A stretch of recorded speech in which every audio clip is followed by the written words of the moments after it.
जैसा कि दोस्तों देख सकते हो ये लुसेंट जीके का इतिहास का पोर्शन है और आज इसमें भारत का इतिहास के बारे में हम थोड़ा इसमें देखेंगे। सब लोग जानते हैं कि हमारा जो भारत है उत्तर हिमालय से लेकर दक्षिण में कन्याकुमारी तक फैला है। इसे हम पूरे महाद्वीप को भारतवर्ष के नाम से जानते हैं और पुराणों तथा महाकाव्यों में अपने देश का नाम हमें भारतवर्ष तथा भारतों का देश के नाम से ही जाना जाता था।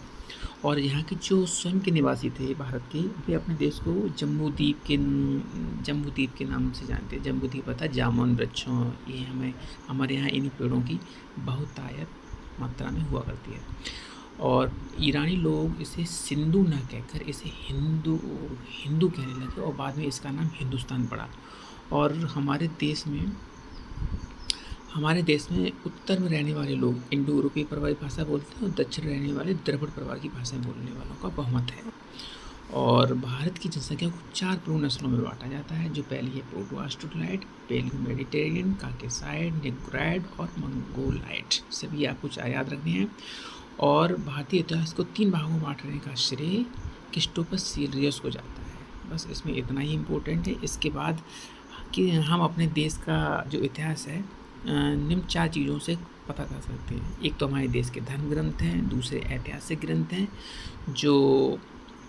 जिन्हें हमारे देश का वर्णन है। तीसरा विदेशियों का विवरण है, विदेशी जो हमारे देश में रहने आए जैसे हिंसांग और इन्होंने हमारे देश के बारे में बहुत कुछ लिखा है। एक पुरातत्व संबंधी साक्ष्य मिलते हैं।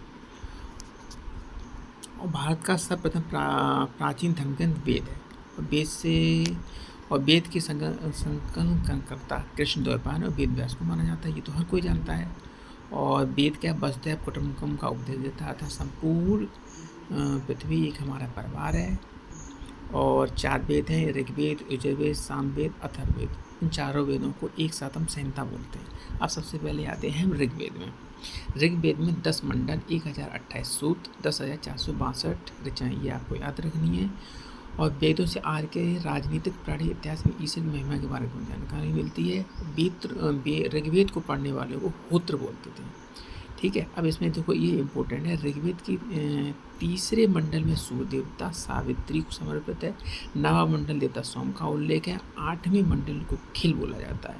ये मंडल आपको याद रखने हैं। 10वें मंडल में जो हमारा समाज 4 वर्णों में बटा था, जैसे ब्राह्मण, क्षत्रिय, वैश्य, शूद्र, इनके बारे में वर्णन है। और अब ये शब्द यहाँ से एग्जाम में पूछा जाता है। ऋग्वेद में कई परिच्छेदों में प्रयुक्त अधन्या शब्द का प्रयोग है, जिसका संबंध गाय से है, मतलब जिसका वध ना किया जाए। और अब आपको BCAD के बारे में बताते हैं। इसकी एक स्पष्ट ड्रॉ लाइन है। ईसा मसीह के जन्म को पहली शताब्दी माना जाता है। इनके पूर्व के समय को BC यानी इसको पूरा बोलते हैं, the birth of Jesus, before the birth of Jesus Christ. इसके बाद वाले समय को एनो डोमिनी नाम दिया गया है। और 52 अवतारों के 3 पगों के आख्यान का प्राचीनतम स्रोत ऋग्वेद है, जिसमें भगवान विष्णु 3 पदों में ही पूरी पृथ्वी को नापते हैं। ये ऋग्वेद में वर्णन है। इंद्र के लिए 250 तथा अग्नि के लिए 200 ऋचाओं की रचना की गई, ये भी इम्पोर्टेंट है। और ये देखिए, प्राचीन इतिहास के साधन रूप में वैदिक साहित्य में ऋग्वेद के बाद शतपथ ब्राह्मण का स्थान, यह आपको याद रखना है। यजुर्वेद मंत्रों बलियों के समय जो आप पाठ करते थे उसको यजुर्वेद में उसका वर्णन है। इसको जो पाठ करता है उसको हम अर्धाई बोलते हैं। ठीक है, यजुर्वेद एक ऐसा वेद है जो गद्य एवं पद्य दोनों में है। और सामवेद आप गाकर रचना की जाने वाली रचनाओं का इसमें वर्णन है। इसकी पाठ्यकर्ता को आप उदात्त बोलते हैं, ये काफ़ी इम्पोर्टेंट है। और इसे संगीत का जनक सामवेद को ही माना जाता है। अब इसके नीचे आता है अथर्ववेद। अथर्ववेद में 731 मंत्र हैं, 6000 पद्य हैं और कन्याओं के जन्म की निंदा करता है। और इसमें जादू, मंत्र, टोना, टोटका, इन चीज़ों का वर्णन है।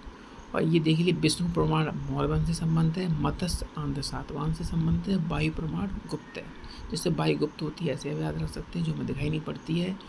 और मत्स्य यानी आंध्र वाले लोग जो समुद्र तटीय इलाका है वो मछली खाते हैं, तो मत्स्य प्रमाण संबंध हो गया। विष्णु मौर्य से हो गया।